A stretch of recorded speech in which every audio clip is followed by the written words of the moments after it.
Hello friends, तो आज हम करने वाले हैं यूपी डीएलएड का मैथ, जिसमें हमने लास्ट वीडियो में कंप्लीट किया था कि वास्तविक संख्याएं क्या होती हैं। तो आज हम करने वाले हैं पूर्ववर्ती संख्या तथा अनुवर्ती संख्या। तो पूर्ववर्ती संख्या और अनुवर्ती संख्या कैसी होती हैं इसको देख लेते हैं।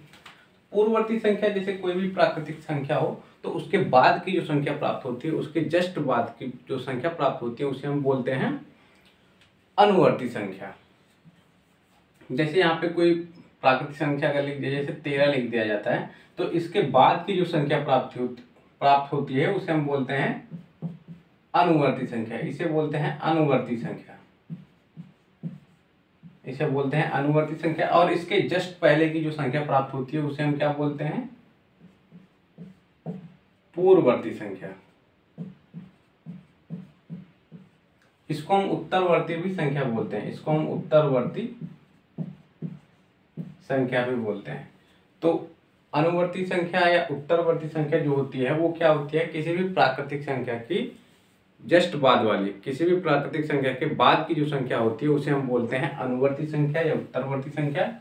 और किसी भी प्राकृतिक संख्या के पहले वाली संख्या, किसी भी प्राकृतिक संख्या के पहले वाली संख्या हमारी पूर्ववर्ती संख्या कहलाती है।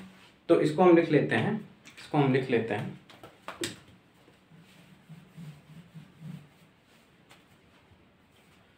तो यहां से हम लिख लेते हैं अनुवर्ती संख्या, अनुवर्ती संख्या।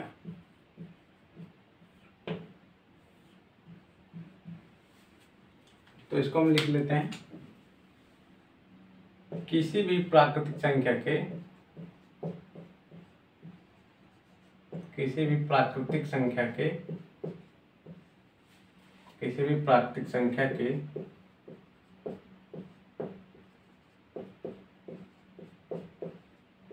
बाद की प्राकृतिक संख्या,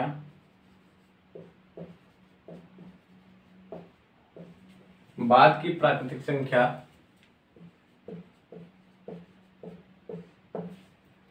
अनुवर्ती प्राकृतिक संख्या कहलाती है, अनुवर्ती संख्या कहलाती है।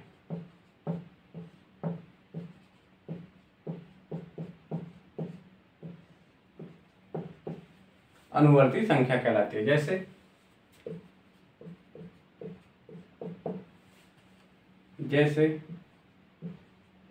288 की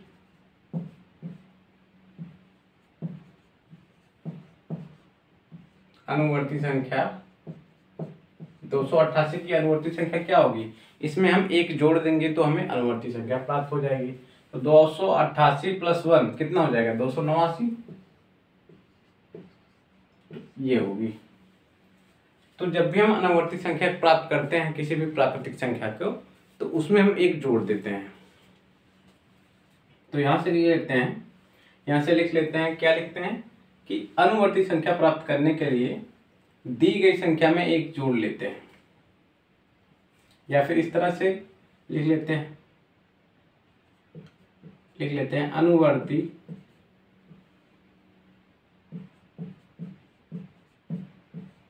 संख्या प्राप्त करने के लिए,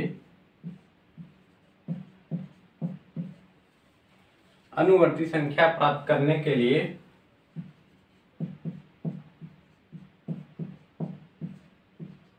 दी गई प्राकृतिक संख्या में,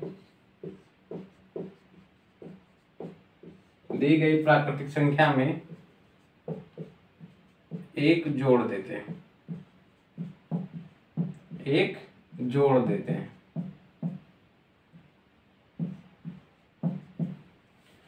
तो जैसे यहाँ पे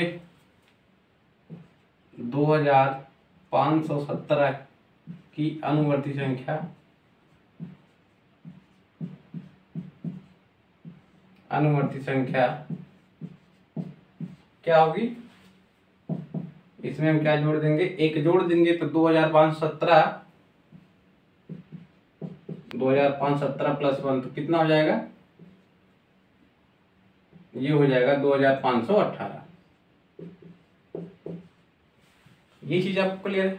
तो इतना आपको क्लियर होगा कि किसी भी प्राकृतिक संख्या में एक जोड़ देने पर हमें अनुवर्ती संख्या प्राप्त होती है। तो ये हमारे पास एक प्राकृतिक संख्या थी, इसमें हम एक जोड़ देते हैं तो हमें इसकी अनुवर्ती संख्या या उत्तरवर्ती संख्या प्राप्त हो जाती है। तो यहाँ पे ये अनुवर्ती संख्या की परिभाषा हो गई। तो इसको आप नोट डाउन कर लीजिए। फिर बढ़ते हैं आगे पूर्ववर्ती संख्या की परिभाषा।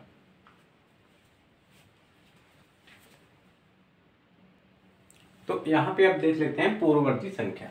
तो पूर्ववर्ती क्या संख्या होती है? हमने आपको बताया कि किसी भी प्राकृतिक संख्या में उसके जस्ट पहले वाली जो संख्या होती है वो हमारी क्या होती है? पूर्ववर्ती संख्या होती है। पूर्ववर्ती संख्या को हम एक घटाकर प्राप्त करते हैं। जैसे कोई प्राकृतिक संख्या है, जैसे मान लीजिए आपके पास एक प्राकृतिक संख्या है 87, तो इसकी जो पूर्ववर्ती संख्या होगी इसमें हम एक घटा देंगे तो वो हमें प्राप्त हो जाएगी। तो अगर इसमें हम एक घटा देंगे तो यहाँ पे हमें पूर्ववर्ती संख्या क्या प्राप्त होगी? 86। ये चीज क्लियर है? तो इसी चीज को हम लिख लेते हैं कि पूर्ववर्ती संख्या ऐसी संख्या, या इसको इस तरह से लिख लेते हैं, किसी भी प्राकृतिक संख्या में किसी भी प्राकृतिक संख्या के लिख लेते हैं, किसी भी प्राकृतिक संख्या के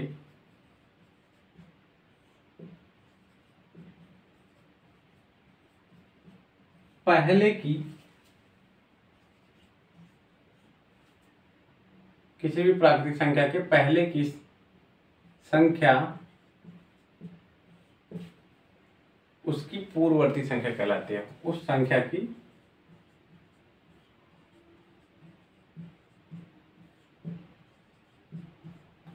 की पूर्ववर्ती संख्या कहलाती है। पूर्ववर्ती संख्या कहलाती है।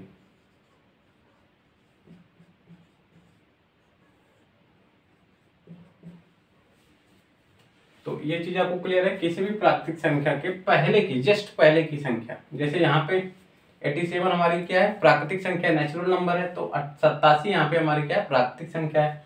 अगर इसके पहले की प्राकृतिक संख्या क्या होगी? 86, 87, 88।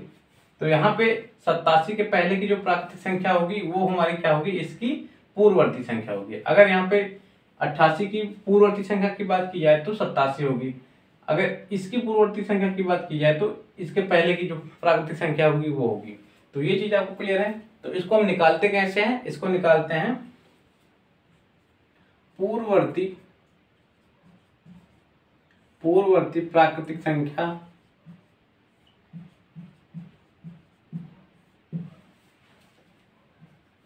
ज्ञात करने के लिए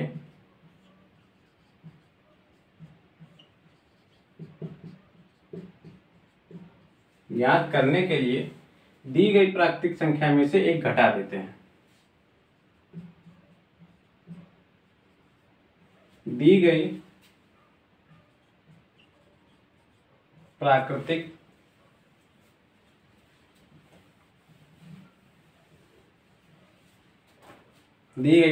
संख्या में से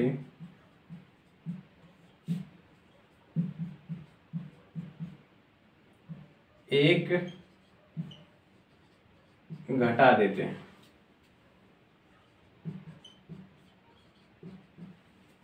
जैसे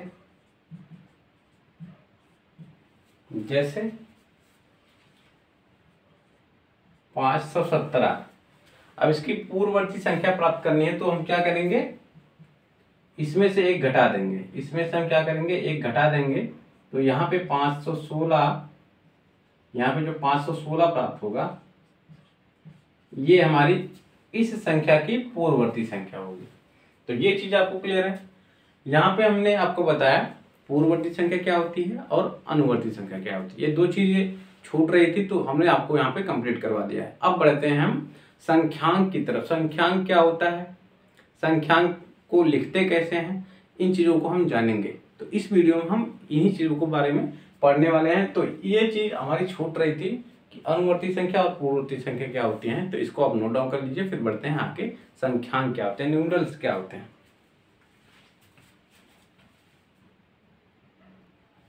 अब बढ़ते हैं आगे, जानते हैं संख्यांक क्या होता है, न्यूमरल्स क्या होता है, इन चीजों को हम जानेंगे। तो संख्यांक क्या होता है? संख्यांक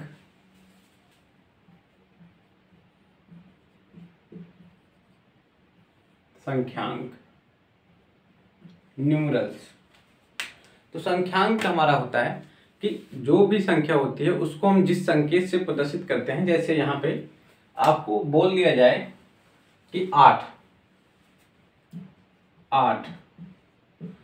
को हम किससे प्रदर्शित करते हैं, जिससे प्रदर्शित करते हैं वही हमारी क्या होती है, संख्यांक होती है। तो 8 को हम किससे प्रदर्शित करते हैं, इस तरह से प्रदर्शित करते हैं, इस संकेत से प्रदर्शित करते हैं, तो हमारा 8 क्या होगा, संख्यांक होगा। अगर बोल दिया जाए 4, तो 4 को हम जिस संकेत से प्रदर्शित करते हैं वो हमारा क्या होगा, संख्यांक होगा। तो ये हमारा 4 संख्यांक है। अगर यहाँ पे बोल दिया जाए 517, 517 तो 517 को जिस संख्या से प्रदर्शित करते हैं उसे हम 517 को जिस संकेत से प्रदर्शित करते हैं वो हमारा क्या होता है, संख्यांक होता है। तो 517 को हम किस संकेत से प्रदर्शित करते हैं, 517 को हम इस संकेत से प्रदर्शित करते हैं, तो ये हमारा क्या है, संख्यांक है। तो संख्यांक क्या होता है, संख्याओं को जिन संकेतों से प्रदर्शित किया जाता है उसे हम संख्यांक कहते हैं।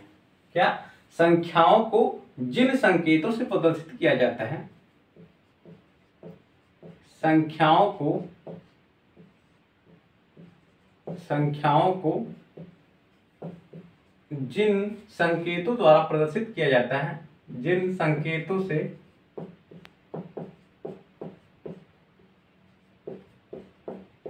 प्रदर्शित किया जाता है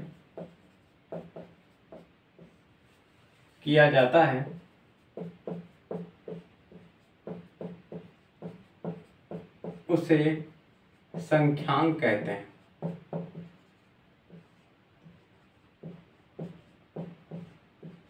उसे संख्यांक कहते हैं, न्यूमरल्स कहते हैं। तो संख्याओं को जिन संकेतों द्वारा प्रदर्शित किया जाता है उसे हम संख्यांक कहते हैं। संख्यांक कैसे, जैसे यहाँ पे अगर बात कर लिया जाए, जैसे 1 हो गया, 2 हो गया, 3 हो गया, 11 हो गया, 15 हो गया, 9 हो गया, तो ये सभी क्या हमारे संख्यांक हैं। तो संख्यांक आपको क्लियर हो गया कि संख्यांक क्या होता है, संख्या को जिन संकेतों द्वारा प्रदर्शित किया जाता है उन्हें हम संख्यांक कहते हैं। संख्या को जिन संकेतों द्वारा प्रदर्शित किया जाता है या जिन संकेत से हम प्रदर्शित करते हैं उन्हें हम संख्यांक कहते हैं। जैसे 1 को हम किस संकेत से प्रदर्शित करते हैं, 1 को हम इस संकेत से प्रदर्शित करते हैं, तो 1 हमारा क्या है, संख्यांक है। ये चीज आपको क्लियर है। अब बढ़ते हैं हम आगे, संख्याओं को किन संख्यांक द्वारा प्रदर्शित किया जाता है, यानी संख्यांक को लिखने की लिपि क्या क्या है उसको जान लेते हैं। संख्यांक को लिखने की 3 लिपियां हैं। संख्यांक को लिखने की 3 लिपियों का प्रयोग किया जाता है। पहला क्या है हमारा, हिंदी संख्यांक। पहला हमारा है हिंदी संख्यांक।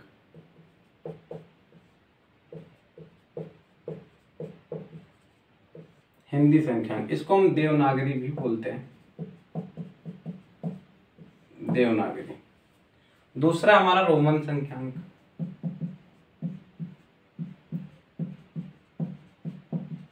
रोमन संख्यांक। और तीसरा हमारा है अंतरराष्ट्रीय संख्यांक।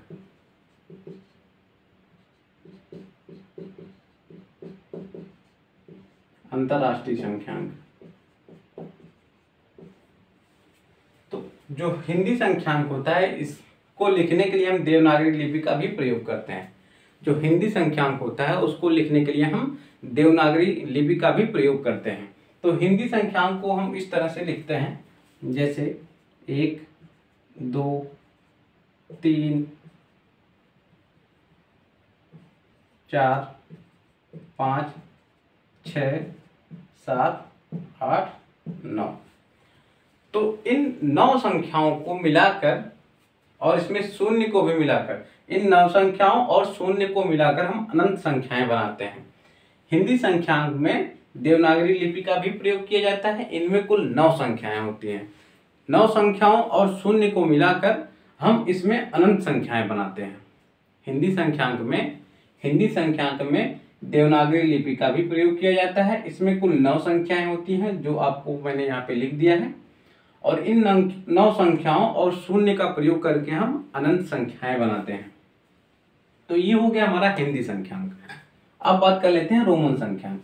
रोमन संख्यांक का प्रयोग हम भारत देश में भी करते हैं। रोमन संख्यांक जो होता है इसका प्रयोग हम भारत में भी करते हैं। जैसे नहीं लिखते यहाँ पे 1 हो गया, 2 हो गया, 3 हो गया, 4 हो गया, तो ये जो विकल्प के रूप में हम लिखते हैं ये सभी हमारा क्या है, रोमन संख्यांक है। तो रोमन संख्यांक में हम 2 संख्याओं को संयुक्त करके एक नई संख्या बनाते हैं, और कुछ संख्याएं तो इसमें निश्चित होती हैं। जैसे 5, वी जो लिखा है, जो वी, इसको हम 5 से प्रदर्शित करते हैं, तो ये हमारा क्या है, एक निश्चित संख्यांक है। रोमन संख्यांक में वी जो होता है हमारा निश्चित संख्यांक होता है। अब यहाँ पे एक जो होता है उसको हम इस तरह से प्रदर्शित करते हैं, इसको हम आई पढ़ते हैं, तो आई को हम, एक को हम आई से प्रदर्शित करते हैं। अगर यहाँ पे हम 2 की बात करें, यहाँ पे हम अगर 2 की बात करें तो हम 2 को इस तरह से प्रदर्शित करते हैं। अगर हम 3 की बात करें तो 3 को हम इस तरह से प्रदर्शित करते हैं। तो ये होता है हमारा, कुछ संख्याएं इसमें निश्चित होती हैं, तो जैसे 5 निश्चित है, 1 निश्चित है। अब यहाँ पे 1 और 1 मिला के हमने क्या किया, 2 संख्याओं को संयुक्त करके एक नई संख्या बनाई। क्या बनाई, 2 मिलाई, यानी 1 और 1 को मिला के हमने क्या बना दिया, 2 बना दिया। इसी तरह से हम v और i यानी 5 और 1 को मिला के हम क्या बनाते हैं, 6 बनाते हैं। 5 और 1 को मिला के हम 6 बनाते हैं। तो 2 संख्यांक को संयुक्त करके एक नई संख्या बनाई जाती है। ये चीज आपको क्लियर है।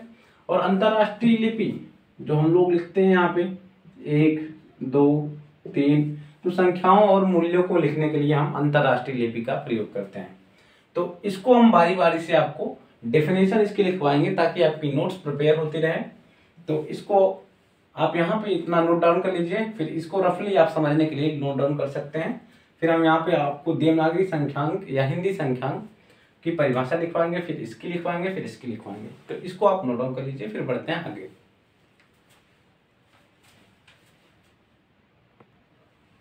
अब यहाँ पे देखिए हिंदी संख्यांक की जो परिभाषा है वो क्या है।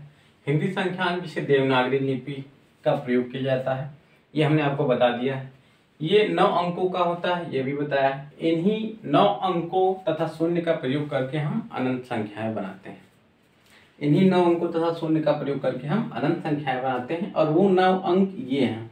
इसको हम 1, 2, 3, 4, 5, 6, 7, 8, 9 क्रमशः पढ़ते हैं। यानी इसको हम 1 पढ़ते हैं, इसको 2 पढ़ते हैं, इसको 6 पढ़ते हैं, इसको 8 पढ़ते हैं, इसको 9 पढ़ते हैं। अब संख्याएं कैसे बनाई जाती हैं वो हम आपको बता देते हैं। जैसे 1 और 4 को मिलाकर, 1 और 4 को मिलाकर हम क्या बनाते हैं, 14 बनाते हैं।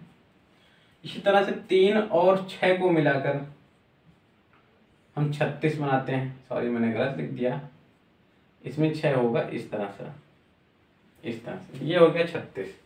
और शून्य का प्रयोग कैसे करते हैं इसमें, जैसे यहाँ पे 6 हो गया, 7 हो गया, ये हो गया हमारा 670। इसी तरह से ये हो गया हमारा 80। तो इसी तरह से हम संख्याओं को मिलाकर अनंत संख्याएं बना सकते हैं। तो ये हो गया हमारा हिंदी संख्यांक। हिंदी संख्यांक क्या है, हिंदी संख्यांक जिसमें देवनागरी लिपि का प्रयोग किया जाता है। ये 9 अंकों का होता है। इन्हीं 9 अंकों तथा शून्य का प्रयोग करके हम अनंत संख्याएं बनाते हैं, और ये संख्याएं निम्नवत है ये। तो इसको आप नोट डाउन कर लीजिए। फिर पढ़ते हैं हम रोमन संख्यांक। रोमन संख्यांक हम डिटेल में पढ़ेंगे, अच्छे से पढ़ेंगे, एकदम क्लियर। तो इसमें बस इतना ही था। रोमन संख्यांक को हम आगे बढ़ते हैं।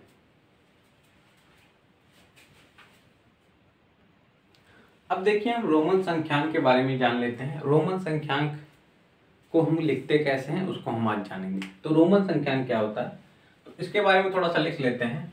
तो रोमन संख्यांक का प्रयोग भारत देश में भी होता है, जैसा कि हम लोग करते हैं। रोमन संख्यांक का प्रयोग,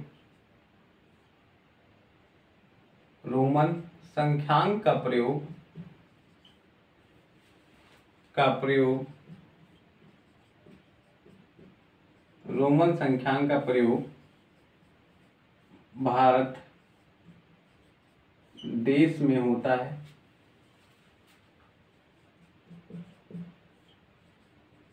भारत देश में होता है।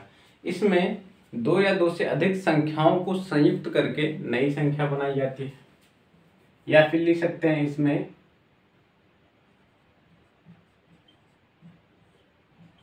संख्याओं को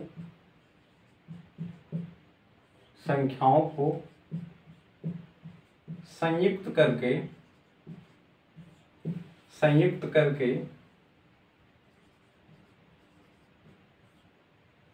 नई संख्या बनाई जाती है। नई संख्या बनाई जाती है।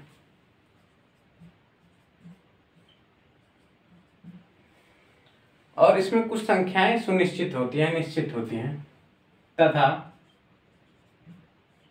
कुछ संख्याएं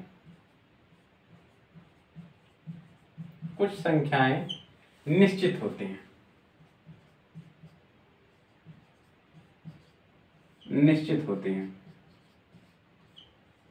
कुछ संख्याएं क्या होती हैं? निश्चित होती हैं। जैसे हम यहाँ पे आपको लिख के बताएंगे 1 से लेकर 20 तक की संख्या, 1 से लेकर 20 तक की संख्या, उसमें हम आपको बताएंगे कि कौन कौन सी संख्या निश्चित होती है और कौन कौन सी संयुक्त होकर बनती है।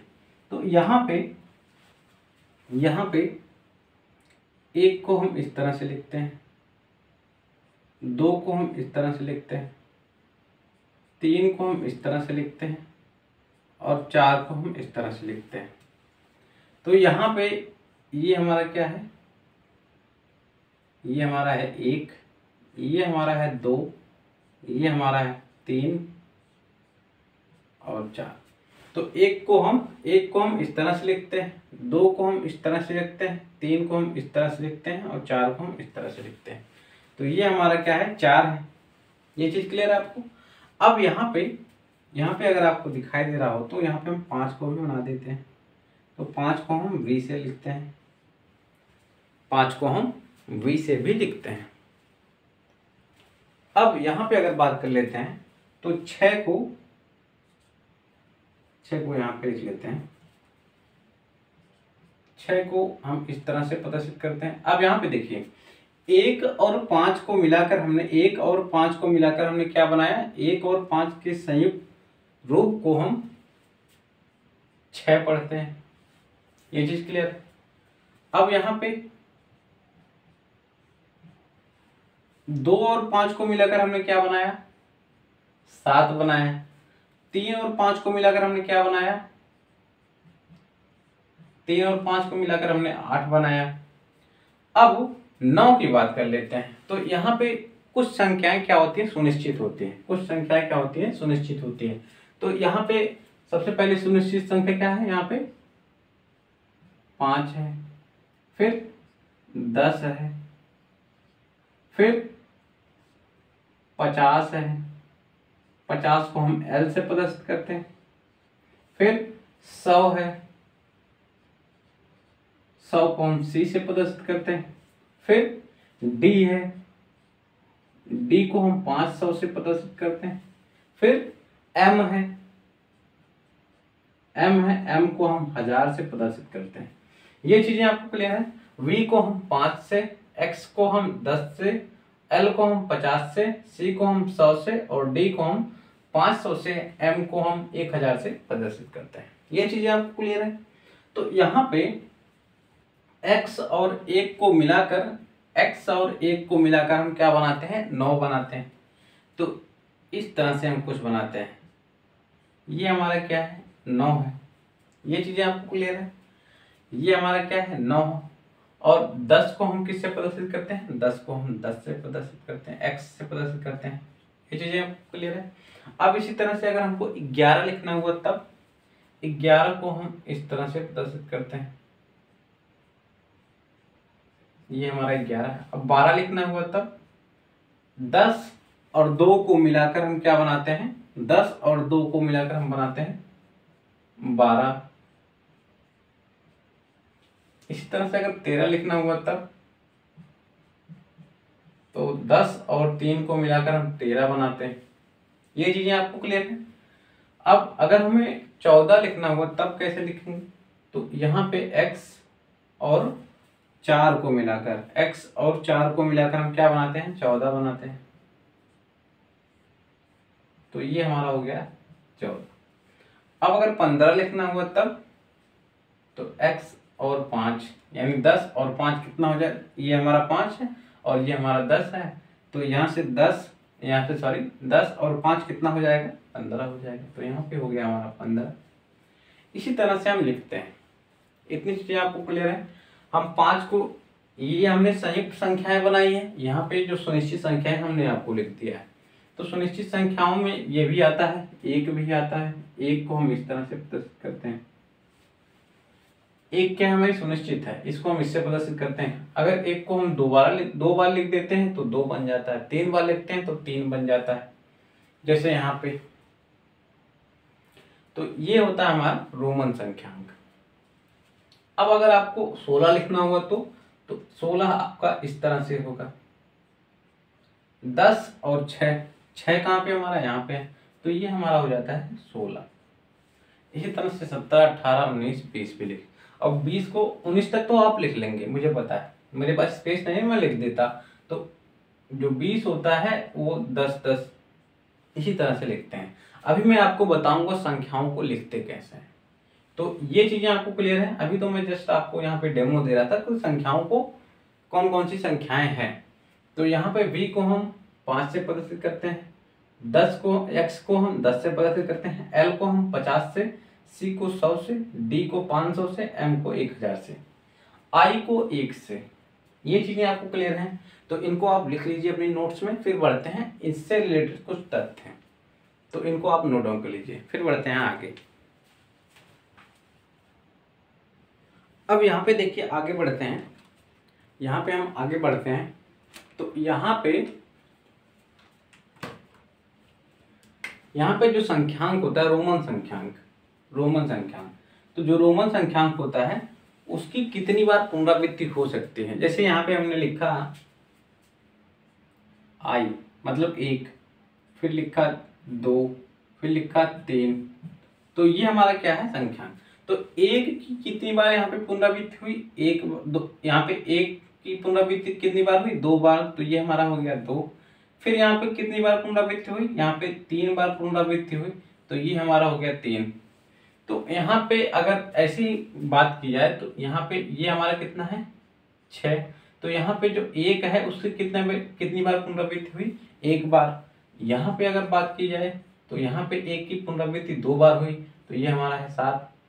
तो यहाँ पे 1 की कितनी बार पुनरावृत्ति हुई, 1 की पुनरावृत्ति हुई 3 बार।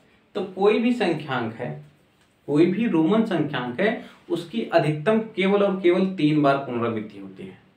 किसी भी रोमन संख्यांक की अधिकतम 3 बार पुनरावृत्ति होती है। तो इसको हम लिख लेते हैं, किसी भी रोमन संख्यांक की अधिकतम 3 बार पुनरावृत्ति होती है। आप कोई भी देखेंगे, अभी आपको ढेर सारे क्वेश्चन करवाएंगे तो उसमें भी आप देखेंगे कि 3 ही बार पुनरावृत्ति होती है। तो यहाँ पे लिख लेते हैं, किसी भी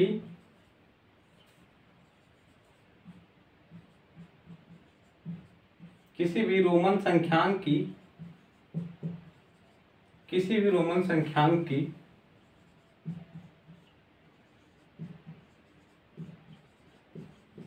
अधिकतम 3 बार पुनरावृत्ति होती है। 3 बार पुनरावृत्ति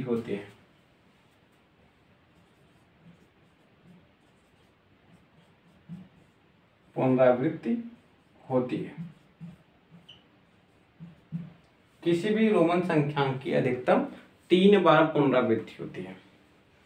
अब अगले क्रम में बात कर लेते हैं, जो संख्यांक v, l और d होता है। जो संख्यांक v, l, d होता है। v हमारा क्या है, v हमारा 5 है, l हमारा क्या है 50 है, और d हमारा क्या है 500 है। अभी मैंने आपको बताया जो v होता है, l होता है, d होता है, तो इनकी जो पुनरावृत्ति होती है वो नहीं होती है। संख्यांक VLD की पुनरावृत्ति नहीं होती है।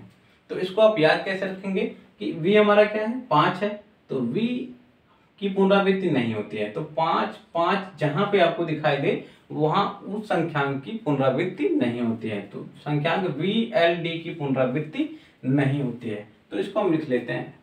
जैसे पुनरावृत्ति नहीं होती का मतलब यहाँ पे है, जैसे यहाँ पे 1 की जो हमने पुनरावृत्ति की है 1, तो यहाँ पे 1 की 2 बार पुनरावृत्ति हो गई, यहाँ पे 3 बार पुनरावृत्ति हो गई। लेकिन जो आपको V है, L है और D है, ये आपको कहीं इस तरह से नहीं दिखाई देगा कि V हो जाए तो ये 10 हो जाएगा, यहाँ पे L हो जाए तो ये 100 हो जाएगा। इस तरह से आपको नहीं दिखाई देगा। L केवल अकेला अकेला दिखाई देगा, वैसे V आपको केवल अकेला अकेला दिखाई देगा, वैसे D आपको अकेला अकेला दिखाई देगा। तो ये चीजें आपको क्लियर है कि संख्यांक V, L और D की पुनरावृत्ति नहीं होती है।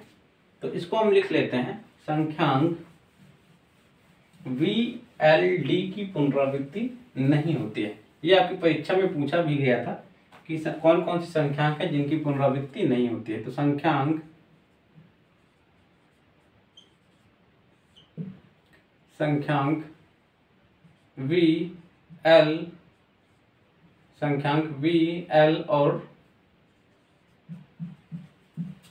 VL और D की पुनरावृत्ति नहीं होती है।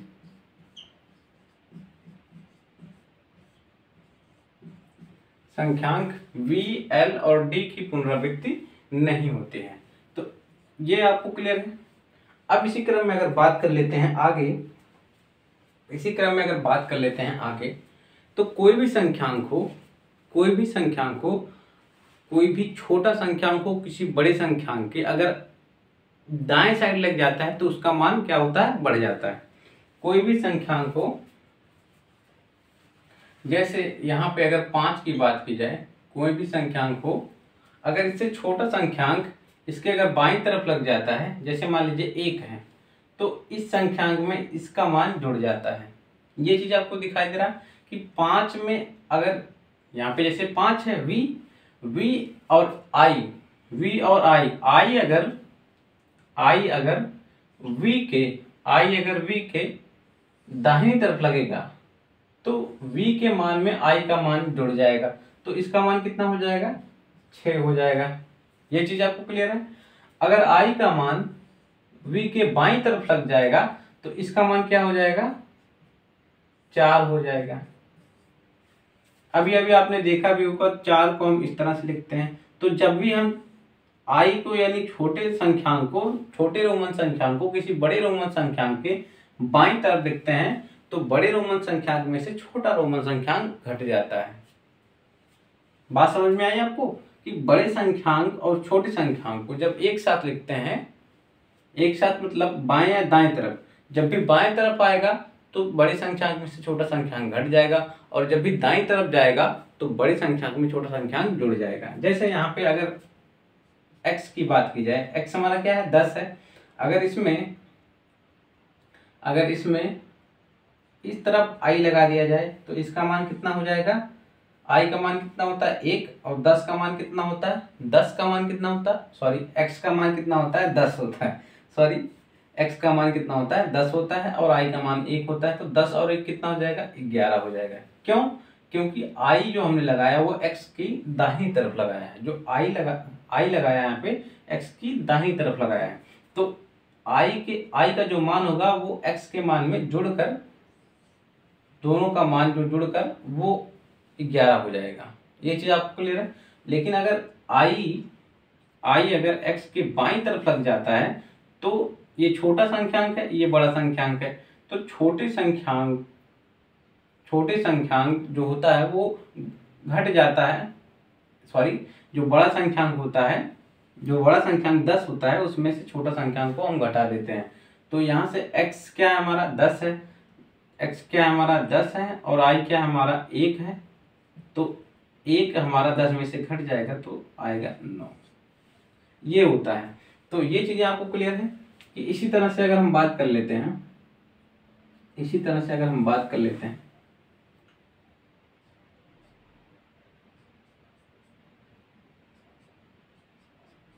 अब यहाँ पे बताइए इसका मान कितना होगा और इसका मान कितना होगा। तो यहाँ पे इसको आप खुद से ट्राई कीजिए, फिर हम बताते हैं। तो वीडियो पॉज करके आप ट्राई कर सकते हैं। तो यहाँ पे x का मान कितना होता है, x का मान होता है 10, x का मान कितना होता है 10, और ये i का मतलब होता है 2, i का मतलब होता है 2। अब यहाँ पे बताइए जो बड़ा संख्यांक x है और जो छोटा संख्यांक है 2, जो छोटा संख्यांक है i वो है 2। तो बड़ा संख्यांक क्या है x, छोटा संख्यांक क्या है i। अब यहाँ पे बड़े संख्यांक की कहाँ पे लगा है, दाहिनी तरफ i लगा है। तो दाहिनी तरफ लगेगा तो हम यहाँ पे क्या कर देंगे, प्लस कर देंगे। तो इसका मान कितना हो जाएगा, इसका मान हो जाएगा 12। ये चीजें आपको क्लियर है। अब इसी तरह से इसका मान बताइए, इसका मान बताइए। तो x क्या है, हमारा बड़ा संख्यांक है, x हमारा क्या है, बड़ा संख्यांक है, और i हमारा क्या है, i हमारा क्या है, 2 है। और यहाँ पे देखिए x के किस तरफ लगा है, बाईं तरफ लगा है। अगर x के बाईं तरफ लगा है तो बड़े संख्यांक में से छोटा संख्यांक क्या होता है, घट जाता है। तो यहाँ पे आ जाएगा 8। तो इस तरह से हम संख्याओं का मान निकालेंगे। आगे अभी ढेर सारे क्वेश्चन करेंगे तो इस तरह से संख्याओं का मान निकालेंगे। तो अगर यहाँ पे बात कर ली जाए x और l, तो इसका मान आप कैसे बताएंगे। हम जानते हैं l का मान कितना होता है, l का मान होता है 50 और x का मान कितना होता है 10। अब यहाँ पे निकालेंगे कैसे मान। तो यहाँ पे देखिए l क्या है, हमारा बड़ी संख्या है, x क्या है, हमारा छोटी संख्या है। तो अगर l के x बाईं तरफ लगा हुआ है, l के अगर x बाईं तरफ लगा हुआ तो संख्या बड़ी संख्या में से छोटी संख्या क्या होती है, घट जाती है। तो यहाँ से 50 में से 10 चला जाए कितना आएगा, 40। अगर यहीं इस तरह से लिखा होता है lx, तो यहाँ पे x जो है l के दाहिनी तरफ लगा है, और l हम जान रहे हैं बड़ी संख्या है और x हमारा क्या है, छोटी संख्या है। तो l के मान में x का मान जुड़ जाएगा तो कितना होगा, यहाँ से हो जाएगा 60। 50 और 10 कितना हो जाएगा, 60। तो इसी तरह से हम संख्या का मान निकालेंगे आगे। तो इसको हम लिख लेंगे, कैसे लिखेंगे वो देख लेते हैं।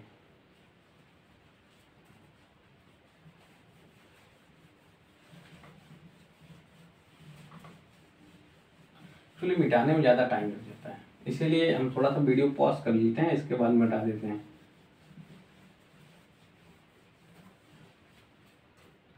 तो यहाँ से हम कैसे लिखेंगे, बड़े रोमन संख्यांक में, बड़े रोमन संख्यांक के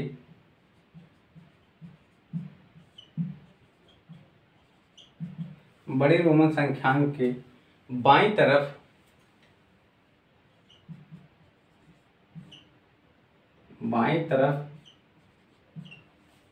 छोटा रोमन संख्यांक, बाईं तरफ छोटा रोमन संख्यांक लगा हो तो बड़े रोमन संख्यांक के बाईं तरफ छोटा रोमन संख्यांक लगा हो तो बड़े रोमन संख्यांक में से, बड़े रोमन संख्यांक में से छोटे रोमन संख्यांक को घटा देते हैं, छोटे रोमन संख्यांक को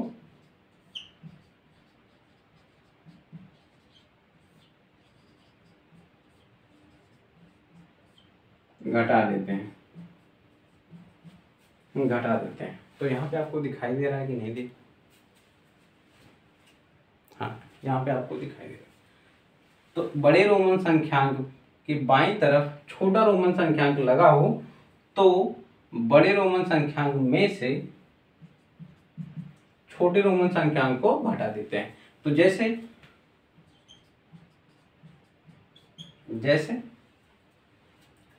बड़े रोमन संख्यांक, जैसे मान लीजिए यहाँ पे C लिखा, जैसे यहाँ पे C लिखा होगा, तो बड़े रोमन संख्यांक के बाईं तरफ, तो बाईं तरफ हम छोटा रोमन संख्यांक लगा देते हैं। तो यहाँ पे लगा देते हैं हम I। तो C और I, आई और सी, तो इसका मान क्या हो जाएगा। अब सी हमारा क्या है, बड़ा रोमन संख्यांक है, सी का मान होता है 100 और आई का मान कितना होता है, 1 होता है। तो बड़े रोमन संख्यांक के बाईं तरफ छोटा रोमन संख्यांक लगा हो तो बड़े रोमन संख्यांक में से छोटे रोमन संख्यांक को हटा देते हैं। तो बड़े रोमन संख्यांक में से बड़े रोमन संख्यांक क्या है, 100 और छोटा रोमन संख्यांक क्या है, आई। तो घटा देंगे, इसका मान कितना हो जाएगा, 99 यानी 99। तो इसी तरह से इसका मान निकालते हैं। तो इसको आप नोट डाउन कर लीजिए, फिर बढ़ते हैं अगले प्रगुण की तरफ, अगला तथ्य जो हमारा उसको, तो इसको आप लिख लीजिए अपनी नोटबुक में, फिर बढ़ते हैं आगे। अब देखिए आगे बढ़ते हैं, जो अगला प्रगुण था हमारा कि बड़े रोमन संख्यांक के दाईं तरफ छोटा रोमन संख्यांक लगा हो तो बड़े रोमन संख्यांक में छोटे रोमन संख्यांक को हम जोड़ देते हैं।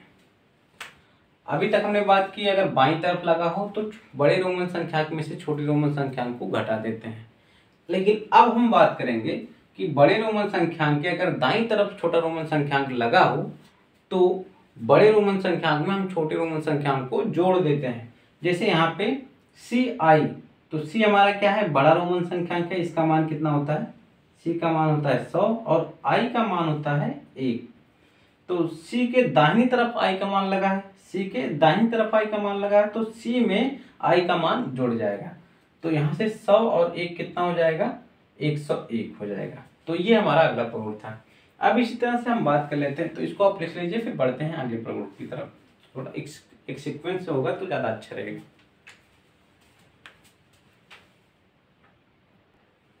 तो आगे बढ़ते हैं अगले प्रगुण की तरफ। अगला जो तथ्य है हमारा, अब बात कर लेते हैं जैसे कोई रोमन संख्यांक हो उसकी जितनी बार पुनरावृत्ति होती है। जैसे यहाँ पे बात कर लेते हैं, जैसे यहाँ पे आपको लिख दिया जाए वी आई आई आई 3 बार, तो यहाँ पे इसको भी लिख देते हैं वी आई, फिर लिख देते हैं वी आई आई। तो यहाँ पे देखिए वी आई, तो इसका मान 5 है और आई का मान क्या बोले हैं अभी कि कोई अगर बड़ा रोमन संख्यांक है तो और छोटा रोमन संख्यांक हो, और छोटा रोमन संख्यांक बड़े रोमन संख्यांक के दाहिनी तरफ लगा है तो बड़े रोमन संख्यांक में छोटे रोमन संख्यांक को जोड़ देते हैं। तो ये हमारा बड़ा रोमन संख्यांक है और ये हमारा छोटा रोमन संख्यांक है। तो छोटा रोमन संख्यांक का मान कितना है, 1, तो ये हमारा कितना हो जाएगा, 6। ये चीज क्लियर है। अब यहाँ पे देखिए, यहाँ पे v का मान जो है 5 है और ये हमारा दाहिनी तरफ लगा है, ये छोटा रोमन संख्यांक है, ये कितना है, 2 है। और इसी तरह से अगर बात कर लें, ये v हमारा क्या है, 5 है और ये हमारा कितना है, 3 है। ये चीज क्लियर है। तो यहाँ पे हम क्या देख रहे हैं, जो i है यहाँ पे पुनरावृत्ति कितनी बार हुई है, 1 बार हुई है। तो यहाँ पे हमने कितना जोड़ा, 1। लेकिन यहाँ पे i की पुनरावृत्ति कितनी बार हुई है, 2 बार हुई है। तो यहाँ पे हमने कितना जोड़ा, 2। यहाँ पे पुनरावृत्ति कितनी बार हुई है, 3 बार हुई है। तो यहाँ पे हमने कितना जोड़ा, 3। ये चीज क्लियर है आपको। तो यहाँ से हमें जो निष्कर्ष निकलता है वो क्या निकलता है कि कोई भी रोमन संख्यांक हो उसकी जितनी बार पुनरावृत्ति होती है, जितनी बार पुनरावृत्ति होती है उसका मान उतने गुना ही बढ़ता है। कब कब बढ़ता है, जब वह संख्या के किसी बड़ी संख्या के दाहिनी तरफ लगा हो। जब वह किसी संख्या के दाहिनी तरफ लगा हो तो उसका मान बढ़ता है। जितनी बार पुनरावृत्ति होगी उतनी बार बढ़ता है। जैसे यहाँ पे बात कर ली जाए, यहाँ पे बात कर ली जाए, यहाँ पे बात कर ली जाए सी एक्स एक्स एक्स, सी एक्स एक्स एक्स। तो यहाँ पे सी हमारा क्या है, 100 है, लेकिन x हमारा क्या है, 10 है। x हमारा क्या है, 10 है। ये चीज क्लियर है आपको। अगर इतना ही ले तो ये कितना हो जाएगा, 110 हो जाएगा। इतना क्लियर है। अगर यहाँ पे लेते हैं सी एक्स एक्स, तो सी हमारा क्या है, 100 है और x हमारा क्या है, 10 है। ये x क्या है हमारा, 10 है। तो इन सब का ऐड होगा तो कितना होगा, 120 होगा। तो यहाँ पे हमने क्या देखा, x एक बार आया तो एक बार ऐड हुआ। अगर x 2 बार आता तो यहाँ पे x का 2 गुना हो गया यानी 20 हो गया। ये चीज क्लियर है। इसी तरह से अगर x 3 बार आ जाता x 3 बार हो जाता तो 3x हो जाता है। x का मान कितना है, x का मान कितना है 10, तो 3 गुणे 10 कितना हो जाता है 30 हो जाता है। तो 100 में कितना जोड़ेंगे 30 जोड़ेंगे तो ये हो जाता है 130। तो यहाँ से हमें क्या निष्कर्ष निकलता है कि किसी भी संकेत की जितनी बार पुनरावृत्ति होती है उसका मान उतने गुना ही बढ़ जाता है। कब, जब वह किसी बड़ी संख्या के दाहिनी तरफ लगा हो, और उतने गुना ही घट जाता है जब किसी बड़ी संख्या के बाईं तरफ लगा हो। तो इसको हम लिख लेते हैं, ये हमारा लास्ट का गुण था।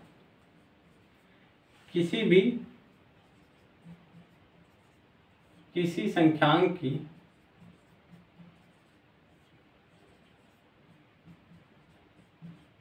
जितनी बार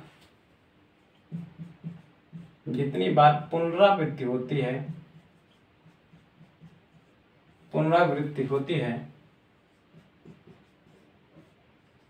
किसी संख्यांक की जितनी बार पुनरावृत्ति होती है उसका मान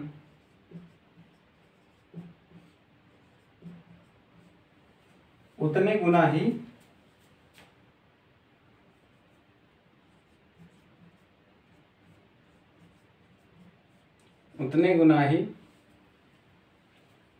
बढ़ जाता है। तो यहां से हम थोड़ा सा लाइन को चेंज करेंगे, उतने गुना ही यदि संख्या के बाईं तरफ लगा हुआ है या लगी हुई है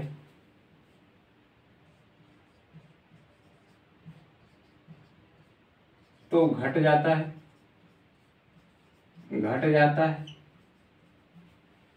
तथा घट जाता है। और यदि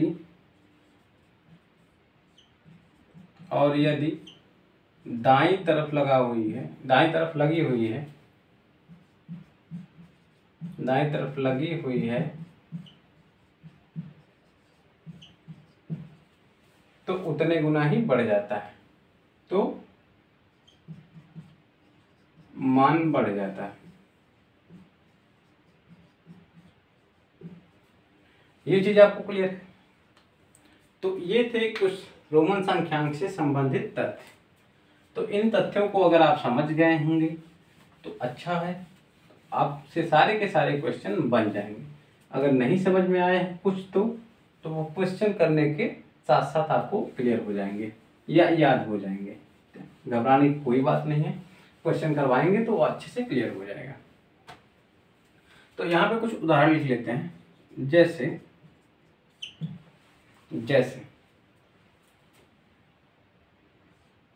CXX। तो यहाँ पे XX जो लगा हुआ है वो संख्या के दाहिनी तरफ लगा हुआ है, तो इसका मान कितना हो जाएगा, C का मान कितना होता है 100।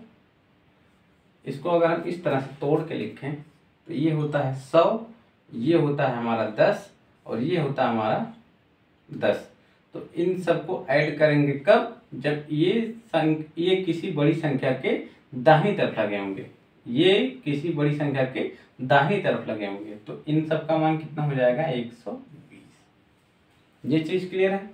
अब यहाँ पे 2 बार आया तो इतने गुना बढ़ गया, यानी 1 2 तो 2 गुना बढ़ गया।